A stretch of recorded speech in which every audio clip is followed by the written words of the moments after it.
नमस्कार।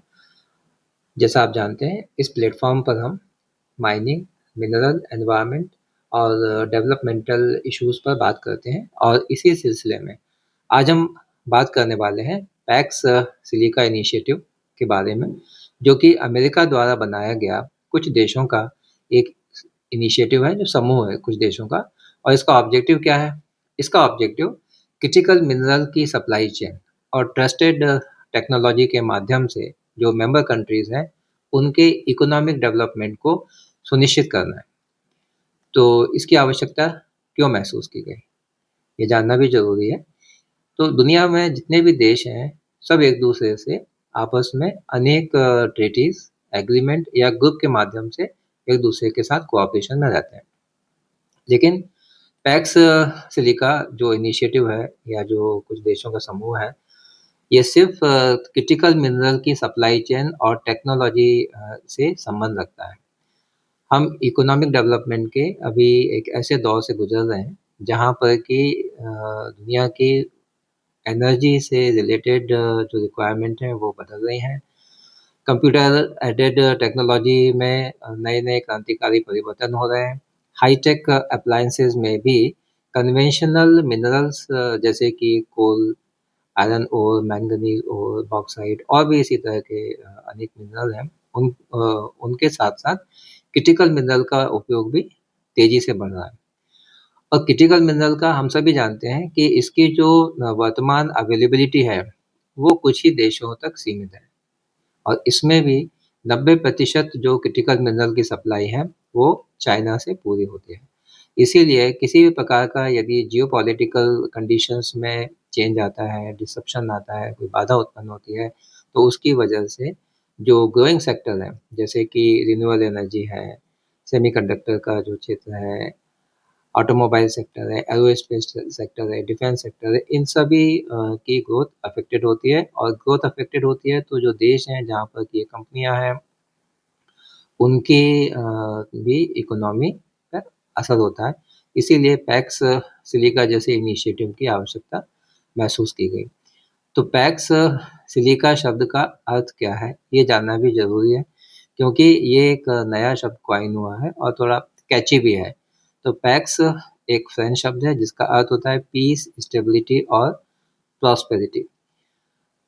तो स्टेबिलिटी और प्रॉस्पेरिटी यदि मिनरल चूँकि किसी भी इकोनॉमी का एक बेस होते हैं, तो इस सेक्टर में यदि सप्लाई चेन और टेक्नोलॉजी अवेलेबल है, तो इकोनॉमिक डेवलपमेंट जब होंगे और होती हैं, तो उसकी वजह से एक स्टेबल एटमॉस्फेयर होता है और उसकी वजह से जो देश है वहाँ पर पीसफुल एटमॉस्फेयर होता है बिज़नेस करने के लिए, ग्रोथ करने के लिए। और सिलिका का मतलब है सिलिकॉन, जो कि आजकल कंप्यूटर और अनेक प्रकार की जो एडवांस टेक्नोलॉजीज़ हैं और उसमें एक एसेंशियल रॉ मटेरियल के तौर पर इस्तेमाल होता है। कौन से क्रिटिकल मिनरल्स हैं जो कि अ, जो सेक्टर्स जिसमें नाम लिया उसके लिए अति आवश्यक हो गए हैं। तो ये मिनरल्स हैं जैसे lithium, nickel, cobalt, manganese, graphite. ये इलेक्ट्रिक व्हीकल में काम आते हैं। आमतौर पे जो बैटरीज़ हैं उसमें इनका इस्तेमाल बहुत होता है। रेयर अर्थ एलिमेंट हैं जैसे नियोडियम है, डिस्प्रोसियम है। ये इलेक्ट्रिक व्हीकल में रेयर अर्थ मैग्नेट के तौर पे काम करते हैं। पिछले दिनों इसकी सप्लाई में बहुत बड़ी बाधा थी, तो दुनिया की जितनी भी ऑटोमोबाइल सेक्टर्स की कंपनियाँ हैं, उसकी वजह से उनका प्रोडक्शन काफ़ी बड़े तौर पर प्रभावित था। गैलियम और जर्मेनियम है, जो कि सेमीकंडक्टर सेक्टर में काम आते हैं और ये उसके लिए एसेंशियल रॉ मटेरियल भी है। इसके अलावा copper, tin, tungsten, titanium, antimony, chromium, zinc है। ये हाई-टेक एप्लायंसेज़ में काम आते हैं और ये क्या होते हैं, ये सुपर एलॉयज़ बनाते हैं और लाइट वेट होते हैं और ड्यूरेबल होते हैं। इसकी वजह से इनकी डिमांड तेज़ी से बढ़ रही है। क्रिटिकल मिनरल की फिर सप्लाई कैसे सुनिश्चित करेंगे? क्योंकि ये जो पैक्स सिलिका है, इसका मेन इनिशिएटिव और मेन पर्पज़ जो है, वो ये है कि इन क्रिटिकल मिनरल्स की सप्लाई चेन एश्योर्ड हो मेंबर कंट्री के लिए खास तौर से। तो कुछ हैं जैसे कि अर्बन माइनिंग।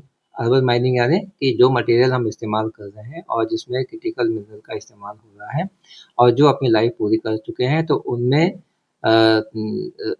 उन्हें रिसाइकिल करके उसमें से क्रिटिकल मिनरल को निकाल कर रीयूज़ करना, ये एक तरीका है। इससे क्या होगा कि जो देश हैं उनकी जो डिमांड है वो बाहर से ना मंगाकर, दूसरे देशों से ना मंगाकर अपने तौर पर कुछ हद तक पूरा कर सकते हैं। फिर एक्सप्लोरेशन के ऊपर थ्रस्ट देना।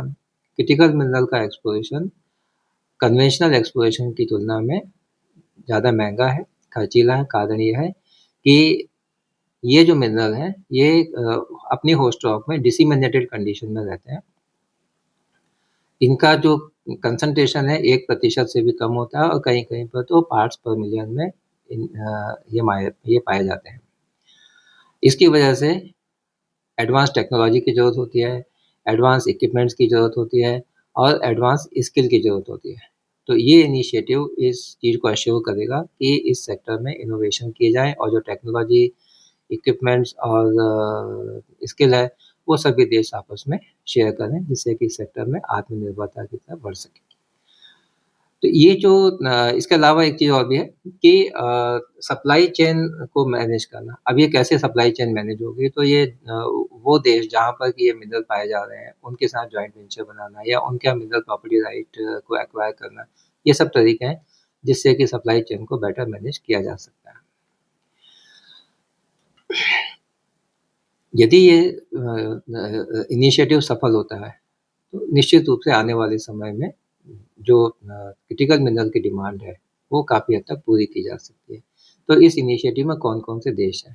तो इसमें अमेरिका चूँकि उसका लीड रोल है, अमेरिका है, जापान है, रिपब्लिक ऑफ कोरिया है, सिंगापुर है, नीदरलैंड है, इज़राइल, यूएई, ऑस्ट्रेलिया है और पिछले ही हफ्ते भारत को भी इसका मेंबर बनाया गया है।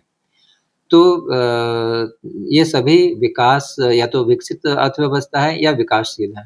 तो इनको क्रिटिकल मिनरल्स की रिक्वायरमेंट बहुत ज़्यादा है और इसीलिए ये इनिशिएटिव इस दिशा में काम करेगा, ऐसी उम्मीद है। अब देखना होगा कि ये जो इनिशिएटिव है, ये अभी तो अपने इन्फेंट स्टेज में है, अभी दिसंबर महीने में ही ये लॉन्च हुआ है। तो आगे ये कैसा स्पीड लेता है, किस तरह की गतिविधियाँ इसमें होती हैं, देशों के बीच में आपसी कोऑपरेशन किस तरह से एस्टेब्लिश होता है, ये सब भविष्य में देखने की चीज़ है। लेकिन एक बात तय है, यदि ये सही दिशा में चलता है और जैसी इसकी भावना है, इस तरह से काम करते हैं, तो आने वाले सालों में इस सेक्टर में एक अच्छी ग्रोथ देखने मिलेगी और एक्सप्लोरेशन एक्टिविटीज़ बढ़ेंगी, जिससे कि एक्सप्लोरेशन जियोलॉजिस्ट और माइनिंग सेक्टर की जो कंपनियाँ हैं, उनको भी अपने-अपने देशों के अलावा दूसरे देशों में भी काम करने का मौका मिलेगा और एक अच्छी बिज़नेस अपॉर्च्युनिटी डेवलप होगी। तो यदि आज की चर्चा से आपको लाभ हुआ है, तो इसे लाइक कीजिए और अपने मित्रों के साथ शेयर कीजिए। इस प्लेटफ़ॉर्म पर हम इसी तरह के जो डेवलपमेंटल इश्यूज़ हैं, उनके बारे में हमेशा चर्चा करते रहेंगे। धन्यवाद।